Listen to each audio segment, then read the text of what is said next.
Netaji Subhash open ইউনিভার্সিটিতে তোমরা যারা পিজি কোর্সে পড়াশোনা করছো হিস্ট্রিতে সেকেন্ড ইয়ারে, এবং তোমাদের যে পিজি হিস্ট্রি 8B পেপারটি রয়েছে আদি মধ্যযুগের ভারতের ইতিহাস, এই পেপারটির 2026 সালের কম্প্যাক্ট ফাইনাল সাজেশন নিয়ে আলোচনা করব এই ভিডিওতে।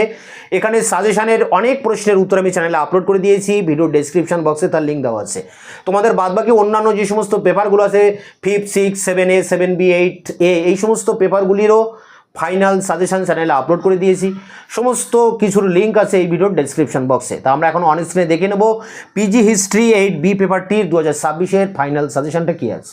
Subhash open university PG history second year PG history 8B final suggestion 2026 গ্রুপে 18 নম্বরের প্রশ্ন 2টি লিখতে হবে, 36 নম্বর, পরীক্ষায় 4টি প্রশ্ন থাকে, তার জন্য তোমরা 8টি প্রশ্ন দেখে যাবে। আদি মধ্যযুগে ভারতের ভূমিদান ব্যবস্থা, আদি মধ্যযুগের নগরায়ন সম্পর্কে ঐতিহাসিকদের মতামত, আদি মধ্যযুগে বাংলার অর্থনৈতিক অবস্থা, আদি মধ্যযুগে ভারতের কৃষি বসতির বিস্তার ও সেচ প্রযুক্তি, পরটি আদি মধ্যযুগে বাণিজ্যিক গিল্ডগুলির অবস্থান, পরটি বিজয়নগর সাম্রাজ্যের নায়াঙ্কারা ব্যবস্থা, পরটি আদি মধ্যযুগে ভারতের কৃষি সমাজের মূল বৈশিষ্ট্য, শেষ প্রশ্ন সুলতানি ইকতা ব্যবস্থার বিবর্তন ও বৈশিষ্ট্য লেখো। তো এই 8টি প্রশ্ন, এর মধ্যে কয়েকটি প্রশ্নের উত্তর আমি ইতিমধ্যে চ্যানেলে দিয়ে দিয়েছি, তোমরা ডেসক্রিপশন বক্সে তার লিঙ্ক পেয়ে যাবে। এরপরে দেখো গ্রুপ বি, যেখানে 12 নম্বরের প্রশ্ন 3টি লিখতে হবে, 36 নম্বর, পরীক্ষায় 6টি প্রশ্ন থাকে। সেই 6টি প্রশ্ন কমন পেতে তোমরা এখানে 8টি প্রশ্ন দেখে যাবে। দেখো আদি মধ্যযুগে বাংলার ব্যবসা বাণিজ্য ও মুদ্রা ব্যবস্থা, পরটি আদি মধ্যযুগে ভারতের বাণিজ্য পথ সম্পর্কে জানার উৎস বা উপাদানগুলো কী আছে, আদি মধ্যযুগকে আপনি কিভাবে চিত্রিত করবেন, আদি মধ্যযুগে ভারতের বৈদেশিক বাণিজ্য আর বাহমনি রাজ্যের অর্থনীতির প্রধান বৈশিষ্ট্য, পরটি ভারতীয় সামন্ততন্ত্র সম্পর্কে DN ঝার মতামত, পরটি অর্থনৈতিক দৃষ্টিভঙ্গিতে ভারতের প্রাচীন থেকে মধ্যযুগের রূপান্তর, পরটি বাংলায় সামন্ততন্ত্রের উত্থান, শেষ প্রশ্ন আদি মধ্যযুগে ভারতের কৃষি অর্থনীতির বিবর্তন।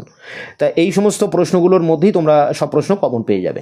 গ্রুপ সি, যেখানে 7 নম্বরে টিকা প্রশ্ন লিখতে হবে 4টি, 28 নম্বর, পরীক্ষায় 8টি প্রশ্ন থাকে, তার জন্য তোমরা বেশ কয়েকটি টিকা দেখে যাবে। ভারতীয় সামন্ততন্ত্র ও ইউরোপীয় সামন্ততন্ত্রের তুলনা, পরটি আদি মধ্যযুগে ভারতের ব্যবসা বাণিজ্যের পরিবহন ব্যবস্থা, পরটি বিজয়নগর সাম্রাজ্যের রাজস্ব ও কর ব্যবস্থা, পরটি MGS নারায়ণন ও কেশু ভন ভেলুথটের ভক্তিবাদের ব্যাখ্যা, পরটি ভারতীয় সামন্ততন্ত্রের বিতর্কে হরবংশ মুখিয়ার বক্তব্য, পরটি ভারতীয় সামন্ততন্ত্রের বিতর্কে ইরফান হাবিবের বক্তব্য, পরটি এশীয় উৎপাদন পদ্ধতি সম্পর্কে কার্ল মার্ক্সের অভিমত, পরটি আদি মধ্যযুগে ভারতের ভূমি রাজস্ব ব্যবস্থার প্রধান বৈশিষ্ট্য, পরটি আদি মধ্যযুগের ভারতের কারিগরি শ্রেণী, পরটি আলাউদ্দিন খলজির অর্থনৈতিক পরীক্ষা নিরীক্ষা, পরটি আদি মধ্যযুগে কামরূপে ভূমি দান প্রথা, পরটি আদি মধ্যযুগে বাংলায় শিল্প সম্পর্কে কী জানো। তো এখানে এই 12টি প্রশ্ন তোমরা দেখবে, এই 12টি প্রশ্ন ইম্পর্টেন্ট, যে কোনো প্রশ্ন পরীক্ষায় আসতে পারে, প্রতিটা প্রশ্নই ইম্পর্টেন্ট রয়েছে। এই 12টি প্রশ্ন পড়ার পর যদি সময় পাও তোমরা আরও 4-5টি প্রশ্ন এক্সট্রা দেখতে পারো।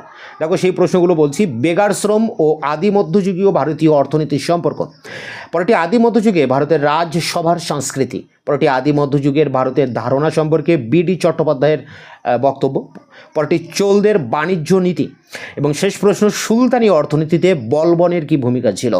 তা এখানে এই সমস্ত টিকা প্রশ্নগুলোর মধ্যে তোমরা কমন পাবে। তোমরা প্রথম দিক থেকে 10-12টা প্রশ্ন পড়বে, তার মধ্যেই আশা করি কমন পেয়ে যাবে। তোমাদের বাদবাকি অন্যান্য পেপারের সাজেশনও ইতিমধ্যে চ্যানেলে আপলোড করে দিয়েছি। দেখা হচ্ছে অন্য ভিডিওতে।